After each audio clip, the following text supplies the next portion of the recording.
दादर या ठिकाणी आपण थेटपणे जाणार आहोत। स्मारकाच्या कामाची पाहणी केल्यानंतर उद्धव बोलतात। सर्वांना कल्पना आहे की गेल्या जवळपास 3-4 महिन्यात मला किंवा आदित्यला इथे येता आलं नव्हतं। निवडणुकीनंतर आज पहिला प्रथम आम्ही इथे आलो। पण एक गोष्ट चांगली आहे की आमच्या अनुपस्थितीमध्ये सुद्धा जे काम व्हायला पाहिजे होतं ते झालेलं आहे। आणि मी खास करून आभाजी आहेत, त्याच्यानंतर टाटा जे आपलं संपूर्ण बांधकामाचं काम करतात त्यांना धन्यवाद देतो, आणि सुभाष देसाईजी जे सातत्याने लक्ष ठेवून आहेत त्यांना धन्यवाद देतो।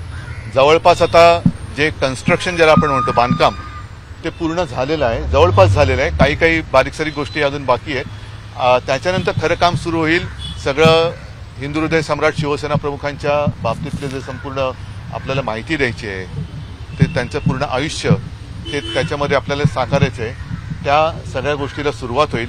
आणि आमचा प्रयत्न असा आहे की साधारणतः पुढच्या महिन्यामध्ये टाटा का काम पुरा हो जाएगा, बरोबर ना?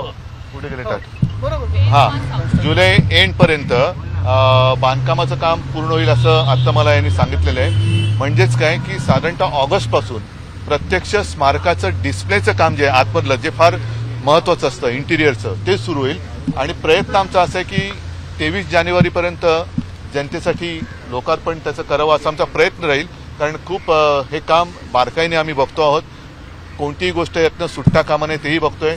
आणि आज पुन्हा एकदा आपल्या माध्यमातून मी तमाम नागरिकांना आणि हिंदू हृदय सम्राट प्रेमींना विनंती करतो की आपल्याकडे जर काही त्यांच्या बाबतीतले काही फोटो असतील, काही लेख असतील, बातम्या असतील, भाषणं असतील, काही आठवणी असतील, तर कृपा करून आपण शिवसेना भवन येथे आणून द्या किंवा आपलं स्मारकावरती इकडे आणून द्यावी की जेणेकरून त्याचाही उपयोग आपल्याला या स्मारकामध्ये करता येईल।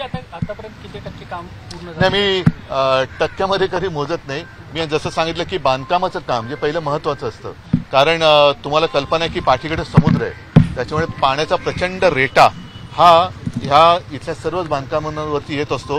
त्याच्यापासून एक रक्षण करणाऱ्या काही गोष्टी कराव्या लागतात, ज्या मग ह्याला एक बेसमेंट आहे, मग ते पाणी झिरपता कामा नये त्याच्यासाठी सुद्धा काही खबरदारी घेण्याची गरज होती। त्या घेण्यामध्ये जो काही अवधी लागला तो लागला आणि तो आवश्यक होता। आणखीन काही बारीक सारीक गोष्टी ज्या बाकी आहेत, ज्या अत्यंत आवश्यक आहेत, त्या पूर्ण आता करायचं बाकी राहिलेलं। पण जर का बघितलं तर ढोबळमानाने बांधकाम तसं पूर्ण झालेलं आहे। उद्या वर्धापन दिन आहे शिवसेनेचा, ते उद्या भेटू ना आपण। या उद्या सगळ्यांना मी आमंत्रण देतोय।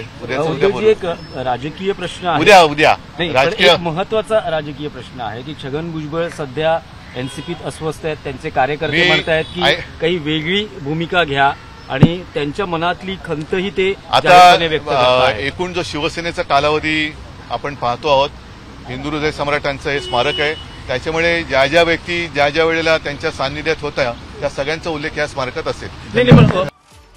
बाळासाहेब ठाकरे स्मारकाचं काम जवळपास पूर्ण झाल्याचं खुद्द उद्धव यांनी सांगितलं। 1 जुलैपर्यंत स्मारकाचं काम पूर्ण होईल असा विश्वास त्यांनी व्यक्त केला। एबीपी माझा, उघडा डोळे बघा नीट।